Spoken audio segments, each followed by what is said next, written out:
A conclusão do capítulo 48 de Isaías é um resumo poderoso da mensagem de Deus. Ele reafirma sua soberania como o primeiro e o último e o Criador de tudo. Deus declara que Ciro foi comissionado por ele para cumprir sua vontade. O ponto mais comovente da passagem é o lamento de Deus. Ele expressa sua tristeza por Israel não ter obedecido a seus mandamentos, o que lhes teria garantido uma paz ininterrupta. O capítulo culmina com uma ordem clara para que Israel saia da Babilônia e proclame a salvação do Senhor. A passagem termina com a sentença definitiva de que, embora a paz esteja disponível para os obedientes, não há paz para os ímpios, o que resume a escolha entre fidelidade a Deus e a destruição. Vamos à leitura. Isaías capítulo 48, dos versículos 12 ao 22. Ouve-me, Jacó, e tu, Israel, que eu chamei. Sou sempre o mesmo, o primeiro, e sou também o último. Foi minha mão que fundou a terra e minha destra que estendeu os céus. Quando os invoco, todos se apresentam. Reuni-vos todos e escutai. Quem dentre vós predisse esses acontecimentos? Aquele que o Senhor ama fará sua vontade contra a Babilônia e a raça dos caldeus. Eu mesmo falei e o chamei, e o fiz vir e lhe dei feliz êxito. Aproximai-vos de mim para ouvir isto. Desde o início nunca falei às escondidas. Desde que a coisa existe, estou eu aí. E agora o Senhor Deus com seu Espírito me envia. Eis o que diz o Senhor teu Redentor, o Santo de Israel. Eu sou o Senhor teu Deus, que te dá lições salutares, que te conduz pelo caminho que deves seguir. Ah, se tivesse sido atento às minhas ordens, teu bem-estar se assemelharia a um rio, e tua felicidade às ondas do mar. Tua posteridade seria como a areia e teus descendentes como os grãos de areia. Nada poderia apagar nem abolir teu nome de diante de mim. Saí de Babilônia, fugi da caldeia, proclamai a notícia com gritos de alegria, publicai-a até as extremidades do mundo. Dizei, o Senhor resgatou seu servo Jacó. Não há sede para eles no deserto, para onde os leva, porque faz brotar para eles água de um rochedo. Fende as rochas para que as águas jorrem, mas não há paz para os maus, diz o Senhor. O capítulo 49 de Isaías é um texto central que se aprofunda na identidade do servo do Senhor. O profeta introduz o servo como alguém chamado desde o ventre, cuja missão é restaurar Israel em um propósito ainda maior, ser a luz das nações, para que a salvação de Deus alcance toda a terra. A profecia então se volta para a resposta de Deus ao lamento de Israel que se sentia abandonado. Em uma das mais belas passagens da Bíblia, Deus contrasta o amor de uma mãe com seu próprio amor, prometendo: eu não me esquecerei de ti. O capítulo conclui com a promessa de uma restauração gloriosa de Sião, com seus filhos retornando e as nações vindo para servi-la, e reafirmando a todos que o Senhor é o verdadeiro Salvador e Redentor de seu povo. Isaías capítulo 49. Ilhas, ouvi-me, povos de longe, prestai atenção. O Senhor chamou-me desde meu nascimento. Ainda no seio de minha mãe, ele pronunciou meu nome. Tornou-me a boca semelhante a uma espada afiada. Cobriu-me com a sombra de sua mão. Fez de mim uma flecha penetrante. Guardou-me na sua aljava. E disse-me: tu és meu servo Israel, em quem me rejubilarei. E eu dizia a mim mesmo: foi em vão que padeci. Foi em vão que gastei minhas forças. Todavia, meu direito estava nas mãos do Senhor, e no meu Deus estava depositada a minha recompensa. E agora o Senhor fala, ele que me formou desde meu nascimento, para ser seu servo, para trazer-lhe de volta Jacó e reunir-lhe Israel, porque o Senhor fez-me esta honra, e meu Deus tornou-se minha força. Disse-me: não basta que sejas meu servo para restaurar as tribos de Jacó e reconduzir os fugitivos de Israel. Vou fazer de ti a luz das nações, para propagar minha salvação até os confins do mundo. Eis o que diz o Senhor, o Redentor, o Santo de Israel, ao objeto de desprezo dos homens e de horror das nações, ao escravo dos tiranos, diante de ti. Reis se levantarão e príncipes se prostrarão por causa do Senhor, que é fiel, e do Santo de Israel que te elegeu. Eis o que diz o Senhor: no tempo da graça eu te atenderei, no dia da salvação eu te socorrerei. Eu te formei e designei para fazer aliança com os povos, para restaurar o país e distribuir as heranças devastadas, para dizer aos prisioneiros: sai, e aqueles que mergulham nas trevas, vinde à luz. Ao longo de todo o trajeto, terão o que comer. Sobre todas as dunas encontrarão seu alimento. Não sentirão fome nem sede. O vento quente e o sol não os castigarão, porque aquele que tem piedade deles os guiará e os conduzirá às fontes. Eu lhes tornarei acessíveis todas as montanhas, e caminhos atingirão as alturas. Eles que vêm de longe, eles do norte do poente, e outros da terra de Assuã. Cantai, ó céus, terra exulta de alegria, montanhas prorrompem aclamações, porque o Senhor consolou seu povo, comoveu-se e teve piedade dos seus na aflição. Sião dizia: o Senhor abandonou-me, o Senhor esqueceu-me. Pode uma mulher esquecer-se daquele que amamenta? Não ter ternura pelo fruto de suas entranhas? E mesmo que ela o esquecesse, eu não te esqueceria nunca. Eis que estás gravada na palma de minhas mãos. Tenho sempre sobre os olhos tuas muralhas. Acorrem já aqueles que vão reconstruir-te, enquanto teus destruidores e devastadores fogem. Lança o olhar à volta e vê. Reúne-se todos e vem a ti. Por minha vida, diz o Senhor, de gala se revestirá, como uma noiva te cingirás. Teus bairros em ruína e devastados, teu território saqueado serão demasiado estreitos para teus habitantes, após a partida daqueles que se aproveitavam de ti. Teus ouvidos ouvirão ainda de teus filhos, que julgavas perdidos. O espaço é estreito demais para mim. Dei-me espaço para que eu me instale. Então dirás a ti mesma: quem me gerou esses filhos? Não tinha filhos, era estéril. Quem os criou? Eis que eu estava desamparado e só. De onde vieram eles? Eis o que diz o Senhor Deus: com a mão vou fazer sinal às nações e levantar meu estandarte para alertar os povos. Trarão teus filhos na dobra de seu manto, e em seus ombros carregarão tuas filhas. Reis serão teus aios, prostrados diante de ti, a face contra a terra, lamberão a poeira de teus pés. Saberás então que eu sou o Senhor, e que não serão confundidos os que contam comigo. Acaso se tirará a presa ao forte? Ou o que for tomado por um robusto guerreiro lhe escapará das mãos?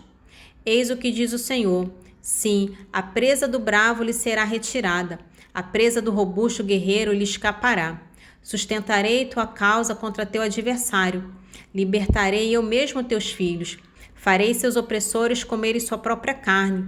Eles se embriagarão com seu próprio sangue, como se fosse vinho, e toda criatura saberá que sou eu o Senhor, teu Salvador, teu Redentor, o poderoso de Jacó. O capítulo 50 de Isaías é o terceiro dos cânticos do servo. Ele começa com Deus refutando a ideia de que ele abandonou Israel, afirmando que a culpa do exílio é do próprio povo, não sua. A seguir, o servo do Senhor fala em primeira pessoa, revelando sua total obediência à vontade de Deus. Ele descreve sua prontidão em sofrer humilhações e agressões, como oferecer suas costas aos que o ferem, o que é uma clara profecia da paixão de Cristo. Apesar do sofrimento, o servo expressa uma confiança inabalável de que Deus o justificará. O capítulo termina com um apelo direto aos leitores para que confiem no Senhor, mesmo nas trevas, em contraste com a futilidade de depender de sua própria luz, que só leva à dor. Isaías capítulo 50. Eis o que diz o Senhor: onde está a carta de divórcio pela qual eu teria repudiado vossa mãe? Ou então, a qual de meus credores eu vos vendi? Está bem claro que por vossos crimes fostes vendidos, e por causa de vossos pecados vossa mãe foi repudiada. Então, por que não encontrei pessoa alguma quando vim? Por que ninguém respondeu ao meu apelo? Tenho eu realmente a mão demasiado curta para libertar? Ou não tenho bastante força para salvar? Contudo, com uma simples ameaça, seca o mar e transforma as ondas em terra firme, de forma tal a faltar água para seus peixes e seus animais perecerem de sede. Visto os céus com vestimentas de luto e os cubro como de um cilício. O Senhor Deus deu-me a língua de um discípulo, para que eu saiba reconfortar pela palavra o que está abatido. Cada manhã ele desperta meus ouvidos para que escute como um discípulo. O Senhor Deus abriu meu ouvido e eu não relutei, não me esquivei. Aos que me feriam apresentei as espadas e as faces àqueles que me arrancavam a barba. Não desviei o rosto dos ultrajes e dos escarros. mas o Senhor Deus vem em meu auxílio. Eis porque não me senti desonrado. Enrijeci meu rosto como uma pedra, convicto de não ser desapontado. Aquele que me fará justiça aí está. Quem ousará atacar-me? Vamos medir-nos. Quem será meu adversário que se apresente? O Senhor Deus vem em meu auxílio. Quem ousaria condenar-me? Cairão em frangalhos como um manto velho, a traça os roerá. Que aqueles dentre vós que temem o Senhor ouçam a voz de seu servo. Que aqueles que caminham no escuro, privados de luz, confiem no nome do Senhor e contem com o seu Deus. Mas vós que ateais o incêndio, que preparais projéteis inflamáveis, ide ao fogo do vosso incêndio e dos projéteis que fizestes arder. É minha mão que vos imporá esse tratamento. Sereis prostrados nos tormentos. Nesse trecho de Gálatas capítulo 5, é uma exortação apaixonada de Paulo à liberdade cristã. Ele começa declarando que o propósito de Cristo foi nos libertar e adverte contra o retorno a um jugo de escravidão, que é a lei. Paulo afirma que a circuncisão e a tentativa de justificação pela lei tornam o sacrifício de Cristo inútil e levam a pessoa a cair da graça. Ele apresenta a essência da vida cristã com uma fé que opera pela caridade, em total contraste com a vida de obediência a regras. O texto termina com uma condenação veemente dos falsos mestres, usando a analogia do fermento para ilustrar o poder corruptor de suas doutrinas. Gálatas capítulo 5, dos versículos 1 ao 12. É para que sejamos homens livres que Cristo nos libertou. Ficai, portanto, firmes e não vos submetais outra vez ao jugo da escravidão. Eis que eu, Paulo, vos declaro: se vos circuncidardes, de nada vos servirá Cristo. E atesto novamente a todo homem que se circuncidar.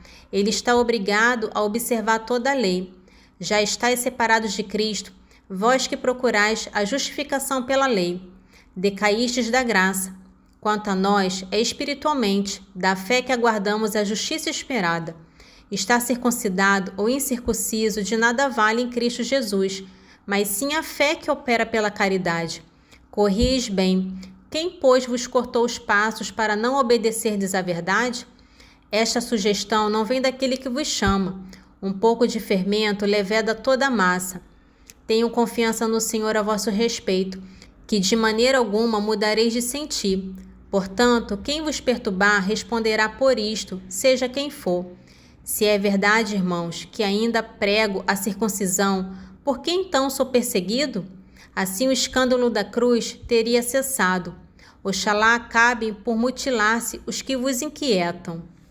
Nesse trecho do Salmo 102, é uma exortação de Davi à sua própria alma, uma forma de automotivação para adorar a Deus, seguida por uma lista dos motivos de sua gratidão.